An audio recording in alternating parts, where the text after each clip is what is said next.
కాంగ్రెస్ పార్టీలో ఫ్రస్ట్రేషన్ వచ్చింది. పైన ముఖ్యమంత్రి నుంచి వాళ్ళ మంత్రుల నుంచి వాళ్ళ ప్రచార ఇన్ఛార్జీల నుంచి మోరుకుంటే స్థానిక డివిజన్ నాయకులకి బూత్ నాయకులకు సమన్వయం దిక్కులేని స్థితిలో అగమ్య గోచరంగా కాంగ్రెస్ పార్టీ ప్రచారం ఉన్నది. ఏం చేయాలనో పాలుపోక చిల్లర కుట్రలకు ప్రభుత్వాన్ని అడ్డం పెట్టి పోలీసులను అడ్డం పెట్టి అధికారాన్ని అడ్డం పెట్టి మా మీద ఎఫ్ఐఆర్లు చేపిస్తూ ఉన్నారు, కేసులు నమోదు చేస్తూ ఉన్నారు. మేము మీ ద్వారా బీఆర్ఎస్గా మేము డిమాండ్ చేస్తూ ఉన్నాం.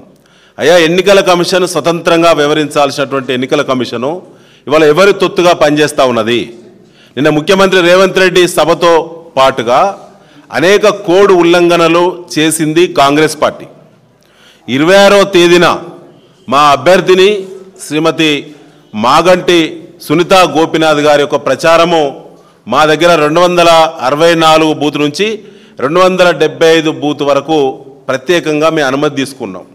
ఎన్నికల కమిషను మా అభ్యర్థినికి, ఎమ్మెల్యే అభ్యర్థిని, లీడింగ్ పార్టీ అభ్యర్థిని, అక్కడ ఉండబడినటువంటి మాజీ ఎమ్మెల్యే గారి యొక్క సతీమణి, అందరికీ నోన్ పర్సనాలిటీ ప్రచారానికి వస్తున్నప్పుడు అన్ని రకాల అనుమతులు ఎన్నికల కమిషన్ పెట్టినటువంటి నిబంధనలను అనుసరించి మేము అనుమతులు తీసుకున్నాము. రూట్ మ్యాప్ హౌస్ నెంబర్తో సహా, గల్లీలతో సహా, బస్తీలతో సహా, కాలనీలతో సహా రూట్ మ్యాప్ తీసుకొని మా 5 గంటల ప్రచారానికి అనుమతి పొందినాం. ప్రచారం 26వ తేదీ పొద్దున 9 గంటలకు ప్రచారం ప్రారంభిస్తే అప్పటికే కాంగ్రెస్ పార్టీ డీసీఎంతో కూడినటువంటి రథాన్ని పెట్టి భారీ సౌండ్ స్పీకర్స్ పెట్టి అక్కడ విపరీతంగా అడ్డుకునే ప్రయత్నము, భారీ సౌండ్స్ వాళ్ళు వినిపిస్తూ కాంగ్రెస్ పార్టీలు పెట్టి మా అభ్యర్థిని ఎటు ప్రచారానికి పోతే అటే రావడం, ఏ గెల్లికి పోతే ఆ గెల్లికి రావడం, ఏ బస్తీకి పోతే ఆ బస్తీకి రావడం. 9 నుంచి 10:30 వరకు ఓపిక పట్టినటువంటి మేము, మా కార్యకర్తలము రూల్ ప్రకారంగా రూల్ను అనుసరించి ఎన్నికల కమిషన్ నిబంధనలను అనుసరించి సి విజిల్ కంప్లైంట్ చేయడం జరిగింది. మా కంప్లైంట్ నంబర్ 1289829 మేము 10 గంటలకు కంప్లైంట్ చేసినాము. 10:30కు సి విజిల్ టీం కూడా అక్కడికి వచ్చింది. టీం కూడా వీడియోలు షూట్ చేసిండ్రు, అభ్యర్థిని ఎట్లా వాళ్ళు ఫాలో అవుతూ మా పార్టీ ర్యాలీని ఎట్లా డిస్టర్బ్ చేస్తున్నారు ఆ రథం అని చెప్పి వాళ్ళు విజువల్ తీసుకొని వాళ్ళకు చెప్పినా కూడా వాళ్ళు వినే పరిస్థితి లేదు. 4 రౌడీలను పెట్టి అక్కడ ఉండేటువంటి పోలీసులు రౌడీల సైగలకే వాళ్ళు గౌరవిస్తున్నారు తప్ప సి విజిల్ టీమును కూడా గౌరవించే పరిస్థితి లేదు.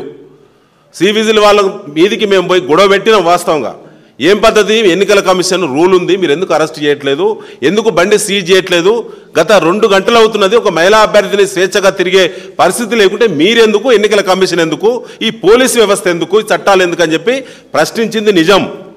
అక్కడ నేనున్నాను, ప్రచార బాధ్యతలు బీఆర్ఎస్ పార్టీ బాధ్యులుగా నేనున్నా. ఆ బూతులకి నేను అడుగుతూ నేను చెప్పిన ఇప్పటికైనా మీరు బంద్ పెట్టండి, లేకపోతే మీ వివరాలన్నీ కూడా నోట్ చేసుకొని మళ్ళీ రాతపూర్వకంగా ఫిర్యాదు చేసి ఎన్నికల కమిషన్ మీద, స్థానిక డ్యూటీలు ఉన్న పోలీస్ మీద, మీ మీద ప్రైవేట్ కేసు వేస్తామని చెప్పి నోట్ చేసుకుంటాం అని చెప్పి నోట్ ప్యాడ్ మీద ఎట్లయితే నోట్ చేసుకునే విధానం ఉంటుందో ఆ రకంగా చెప్పడం జరిగింది. ఆ సౌండ్స్కి ఎక్కడ నోరు విప్పడం కానీ మరొకటి కానీ చేయలేదు. దాన్ని మేమేదో రథాన్ని గాలబెడతామని లేదా అభ్యర్థిని ఆటంకపరుస్తామని చెప్పి కాంగ్రెస్ సోషల్ మీడియా పిసిసి మొత్తం కూడా రాష్ట్రమంతా ప్రచారం చేసుకుంటుంది. ఆ దౌర్భాగ్యానికి నిజం కూడా జోహార్లు.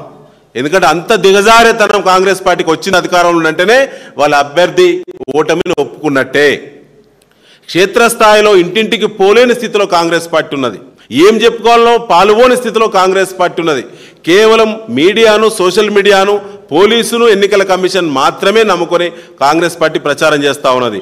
ఈ క్రమంలో మా అభ్యర్థిని నడుస్తూ ప్రచారం వెళ్ళే సందర్భంగా కాంగ్రెస్ పార్టీ రథాన్ని పెట్టి పాటలు పెట్టి ఎట్లా డిస్టర్బ్ చేసిందో ఒకసారి మరి మీ ద్వారా జూబ్లీహిల్స్ నియోజకవర్గ ప్రజలకు, తెలంగాణ రాష్ట్ర ప్రజలకు కూడా వాళ్ళ అరాచకం ఏ విధంగా ఉందో తెలియజెప్పేటువంటి వీడియో మీ ముందే ప్రదర్శించడం జరుగుతుంది.